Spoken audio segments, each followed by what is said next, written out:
Hello, everybody. Welcome back to Cure for the Common Game. Today, in deck number 497, we're going to talk about Emry, the Lurker of the Loch, the Lady of the Lake. May not be the best way to form a system of government, but it is a pretty decent commander. So for 3 mana, for a 1/2 Merfolk Wizard, this spell costs 1 less to cast for each artifact you control. So that right there is going to help us pay for commander tax when she gets killed. And she will. But when Emry enters the battlefield, you mill 4. Okay, sure. And then you tap to choose target artifact card in your graveyard. You may cast that card this turn. Of course, you still pay all the cost and timing rules and whatnot. But so you get to get use out of your spent artifacts. And I'll be honest with you, there's the first card that came to my mind. Of course, y'all know I do that quite a bit. I'll read a legend and I'll go, oh my gosh, this card. Well, I read Emry and the first thing I thought was, oh my gosh, Mindslaver. Now, that could potentially Mindslaver lock somebody. Now, it takes an obscene amount of mana to do that.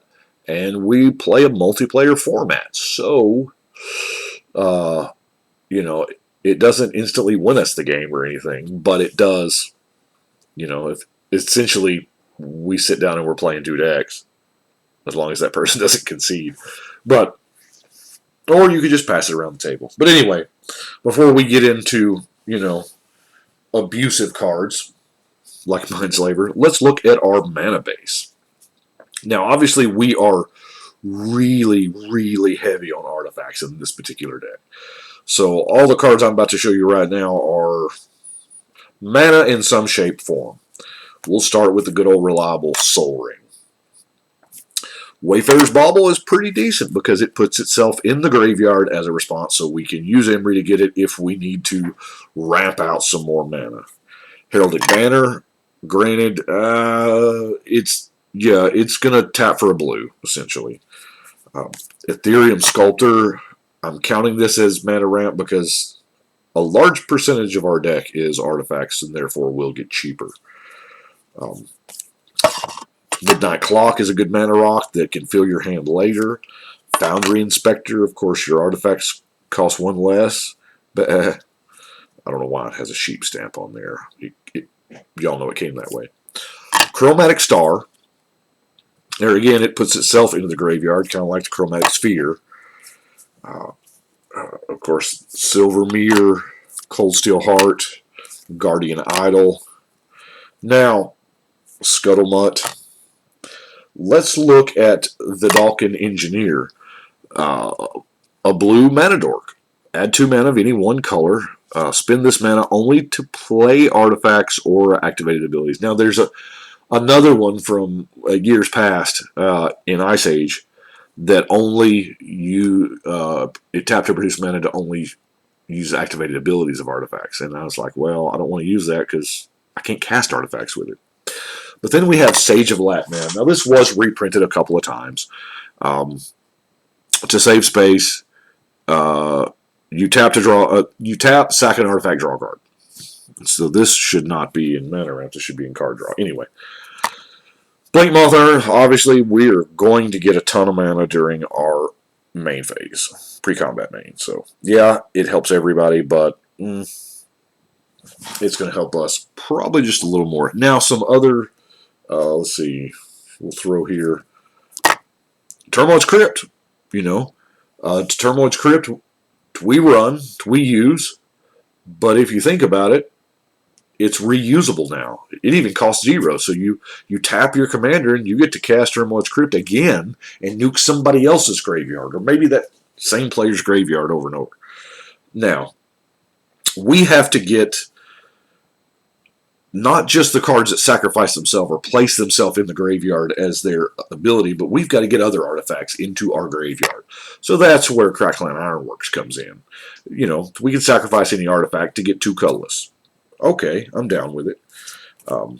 Universal Solvent is yes, it is a lot of mana to activate, but it's reusable, and it says destroy target permanent. Meteor Golem, Does cost 7. It is a 3/3, but there again, destroy target non-land permanent is pretty good, and it's going to die because it's a 3/3. You're going to block with it or what have you, and you get to recur it. Obviously, Larry Nevin's disc, Nevernal's disc, is just a beautiful card. It destroys itself, and yes, it destroys all artifacts. It will wipe our entire board. This is where I stop and say I do not have a Darksteel Forge. Yeah, a Darksteel Forge would be pretty sick in this deck.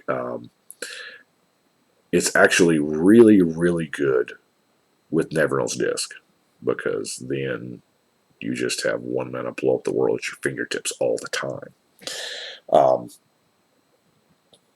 So we want to... Emry taps to do this, so let's see what we can do about helping her out a little bit, shall we? Of course, we got a Whisper Silk Cloak to try to, you know, protect her a little bit, but Umber Mantle. Now, generally you see me use Umber Mantle in mana dork decks, but this particular, we can spend 3 mana and untap Emry. Now, we're not doing that infinitely in this deck. I mean, we could do it a bunch, I foresee, but not.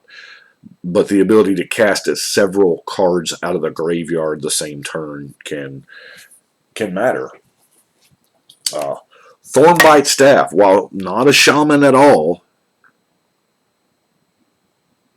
it does say, when a creature is put into a graveyard from play, untap this creature. So I guess now would be a good time to look at our creatures, because a very cool creature to do that with is Solemn Simulacrum, Sad Robot. I mean, it places itself into the graveyard, and it's going to ramp you up. And I mean, it's everything Emry's looking for. You know, it'd be living the dream to, you know, Sad Robot every turn. Jorah's Familiar, I don't know why I didn't put that in the other category, but, you know, your artifacts, it says historic, but let's face it, our artifacts and our commander. Because, you know, our commander is legendary as well. We're not playing with any sagas, so I'm going to give this Shambling Suit a try. You know, power times equal number of artifacts and enchantments you control. I'm sorry, power is equal to. Its toughness will forever be 3. Chief of the Foundry. Now, check this one out. Magus of the Unseen from Ice Age. Now, I really, really love this one. So, we spend 2 mana, and we untap target artifact opponent controls and gain control of it till end of turn. Of course, if it's an artifact creature, it's going to gain haste, and you can do anything. But when you lose control of the artifact, tap it. So, you're borrowing for 2 mana and tapping her. You're going to borrow an artifact for a turn. Well, I'm going to use it, and then I'm going to sack it to my Crackling Ironworks so you don't get it back. Oh, it's terrible. Steel Overseer, you know, tapping to put the counters on each artifact creature you control. Sharding Sphinx to make sure we have a ton of artifact creatures, you know, of the blue fly variety. The Grand Architect, yeah, you know, it's a blue anthem. You can turn artifacts blue, and you can tap blue creatures to add 2s to tinker with your artifacts a little bit. Merchant Dockhands, good filtering. Stone Coil Serpent, sometimes you just need the big fatty. I could not resist the Mirror Enforcer because the whole affinity thing. I had to have something. Darksteel Jugs. This is sick. I mean it. Yeah, the drawback of having to attack it every turn, it's not. Now, let's look at River Kelpie. Whenever River Kelpie or another permanent is put into play from a graveyard, draw a card. So that's like Reanimation. Whenever a spell is played from a graveyard, draw a card. That's like what Emry does. And of course, this has Persist, so we got to kill it twice. I love the River Kelpie with her because not only do you get the card back to reuse again, but you get to draw another card. Kind of sweet. Padim, giving your artifacts hexproof. That's really not bad, and you know, it draws you cards some of the times. But Shimmer Dragon. Now, I almost overlooked Shimmer Dragon. I'll be honest with you. I had the entire deck list together, and then I was looking through the Eldraine binder, and the numbered brawl cards are way in the back. Obviously, this is high number 317. So I saw it and I went, oh my god, this has got to be in there. So 6 mana, 5/6 flyer. It's got hexproof as long as you control 4 more artifacts, which we're gonna have. But tap 2 artifacts to draw a card. This, and when I read it, it reminded me of another card I don't have, the Unwinding Clock. The Unwinding Clock is a monster with Shimmer Dragon. So I feel like the clock is I need to get for this deck more so than the Forge. Obviously, both would be nice, which I'll probably end up doing. But man, the Shimmer Dragon and the clock is a beautiful thing. So let's look at some other random stuff, shall we? Yeah, it's all random. Efficient Construction. Cast an artifact spell. Get a Thopter. Of course, I'm running the standard negate and counterspell. We are in mono blue. And run away together, because you know what? Why not? 2 target creatures controlled by different players. Okay, so it's a double unsummon, and we play a multiplayer format, so that's really not bad. But what about things to get? Check. Treasure Keeper. When it dies, so we're going to put it in harm's way, right? Either that or we're just going to sack it to KCI. Reveal cards from the top. So you get the, what is this? Reverse Cascade. And you can just keep bringing this back. That seems neat. Or, you can shape anew it. So sack it and then get another artifact. Courier's Capsule, a good artifact that will put itself in the graveyard and draw you some cards while you're at it. Factor Fiction. This is kind of one of those decks where there's no right answer to Factor Fiction. There's, if they give it to you in your hand, you're fine with it. If they throw the artifacts in the yard, you're fine with it. So, Thirst for Knowledge, card draw. Thoughtcast, some card draw. And Fabricate. We had to have a Fabricate in there, right? So, of course, there's a Phyrexian Metamorph. Throne of Geth. While there's not a lot to proliferate, but it is a sack outlet. I guess we could totally proliferate Tezzeret. That's a real option.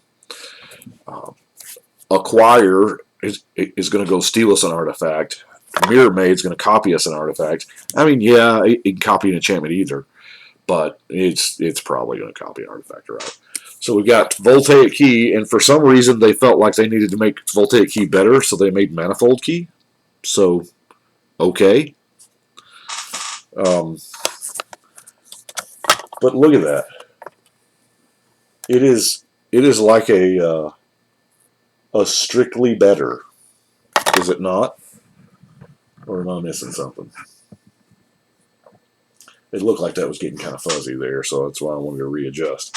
Now, Sorcerer Spyglass is, I didn't realize this was banned in Brawl, but it does. And when I found out that they're like, well, it's banned in Brawl because it shuts down Planeswalker Commanders, and I'm like, well, you know what? We have Planeswalker Commanders.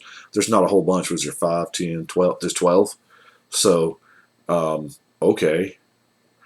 And there's a lot of Commanders that have activated abilities as well. So that's pretty sweet.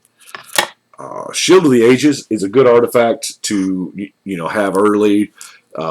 If you've got mana and you're stalling out and you're trying to dig to your cards, you can prevent some life to you. And then once it doesn't matter, you can just sack it. But now, was it Shrewd Negotiations? You get to swap one of your artifacts for an artifact or creature that you don't control. So, it is a 5-mana sorcery. But, I don't know, maybe we're giving them something like a Seed Assignment, and we're getting something like, a big baller.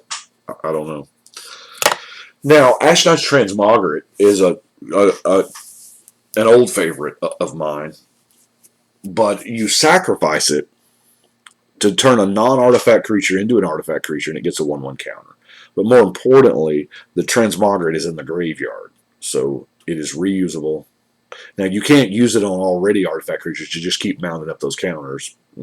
But if you just need to make Emry an artifact, hey, to proliferate, hey, there we go. Got there. Now, my last two artifacts are in there because they're funny. I'm not going to lie. It's because they're funny. Let's look at Jester's Mask. So Jester's Mask, of course, comes into play tapped. You give an opponent a new hand. Same number of cards they had, but they get a new hand. Now, you can do this a couple of different ways. So, I mean, if you had control to take their hand and their library and pick them a new hand, that's what does Uncle Ben say? With great power comes great responsibility. I'm not responsible with that kind of power because I'll be the guy that gives them all lands, or I'll be the guy that gives them all things that don't hurt me.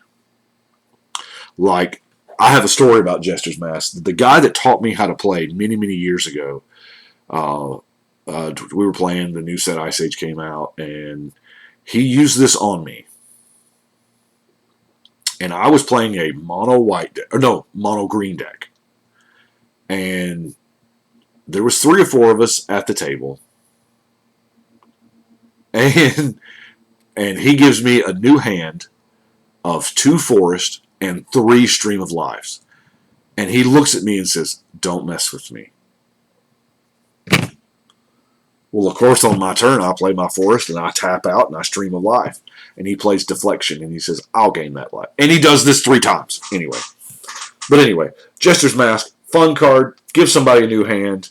Not only do you get to look through their deck, which is worth, something. And or maybe there's a problem at the table that you can't deal with, and you can't. We're playing mono blue. There's certain things that we just can't do, right? So maybe you give somebody a hand to get rid of that problem that's out there that, hey, I can't deal with that creature, but that deck over there surely is going to have a path or a sword or whatever. Anyway, I mean, there's a lot of use for Jester's Mask. I like it here because it does put itself in the graveyard and you can redo it over and over. And the other one is Booby Trap. Now, while on the surface, Booby Trap's not an amazing card, it does require you have to name a card other than a basic land and choose a player.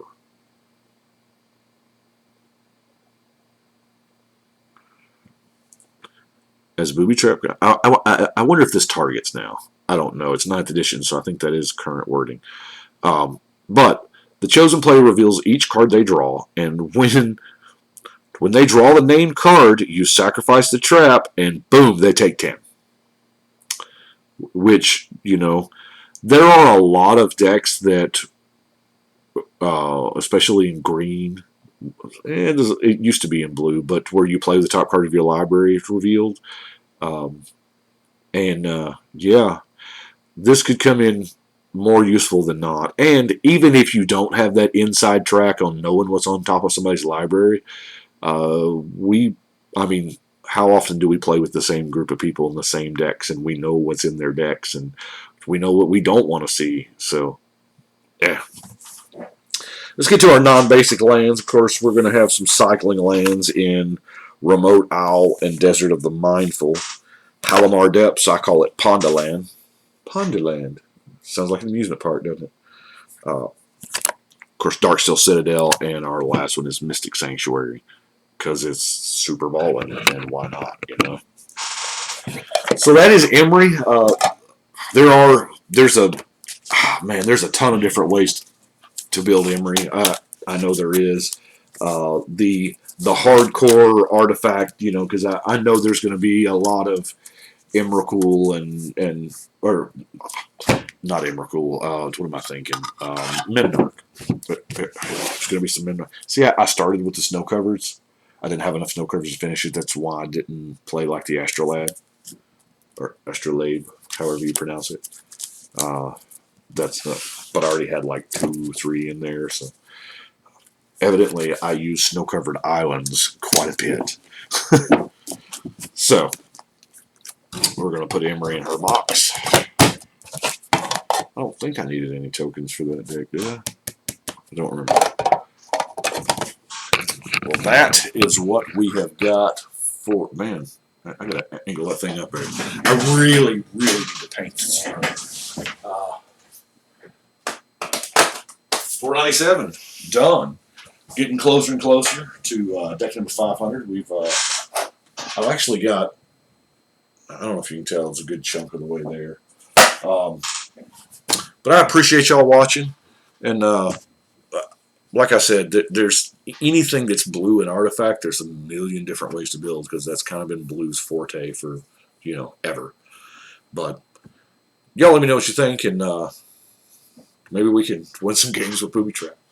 But until then, it is time to shuffle and cut.